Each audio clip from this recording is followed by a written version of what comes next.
Hi there, I'm Russell from Quella, and I'm going to be talking to you about how to be organized. This course we call Get Organized. It also goes by the name Go for Get Organized, and also it goes by the name Time Management because it's highly related to that. What we're really trying to do over here is to avoid four main outcomes of being disorganized. One of them is, I can get the day-to-day stuff done, but I can't get my project-orientated things done, my strategic work. I just can't make the time for it. You might experience something like this. We're going to be talking about that. Another one is I work really hard, but I look back at the week and I don't know what I achieved. In other words, my productivity is low, but I don't know where the time is going. Another outcome that we're going to be talking about is stress.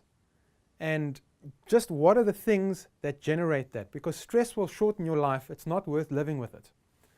And the fourth one is what I call unreliability, which is basically stress for others. These are people who they work in a more ad hoc way and they wait to be reminded about things. They have no system for reminding themselves, basically. We're going to be looking at all the work habits that create these outcomes.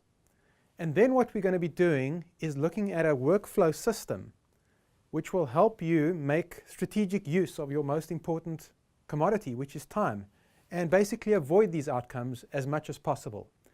My background is in engineering, and I now have this company called Quella.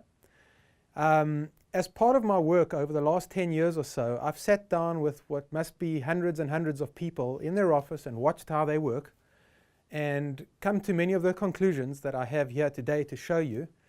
And I've coached them, myself and my colleagues, on a system, which I'm going to show you as well. It will work for probably 90% of people, particularly if you have discretion over how you use your time.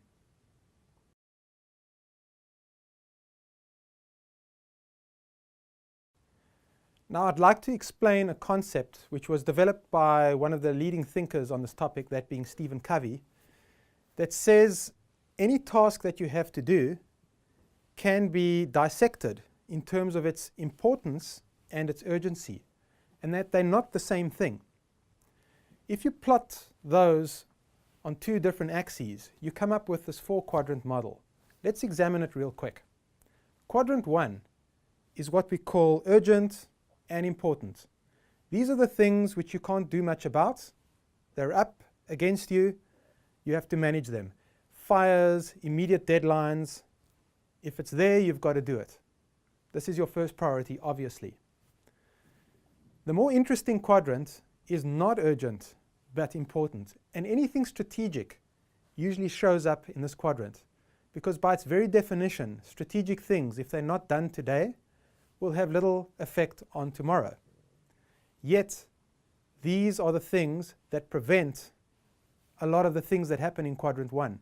So any preparation, planning, prevention, working on deadlines when they're distant, that would be quadrant 2.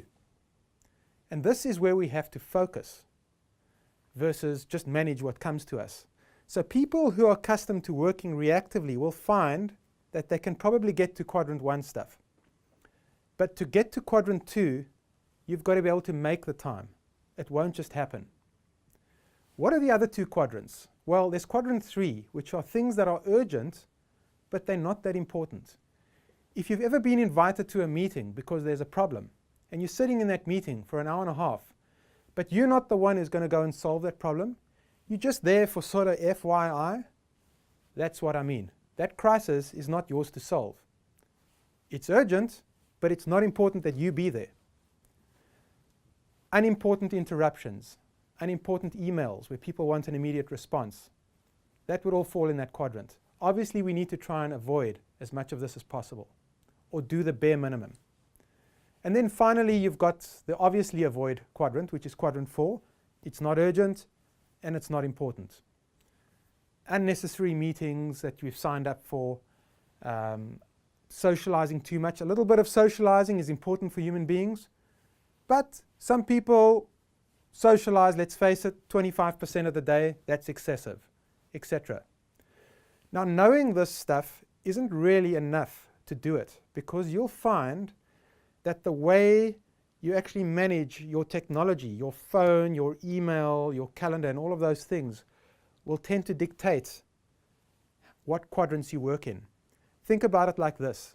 If my workflow is to simply knock off my emails through the day, when it comes in, I work on it and I get to the next one, and I work on it and I get to the next one. Where will I be on this diagram? And the answer is all over.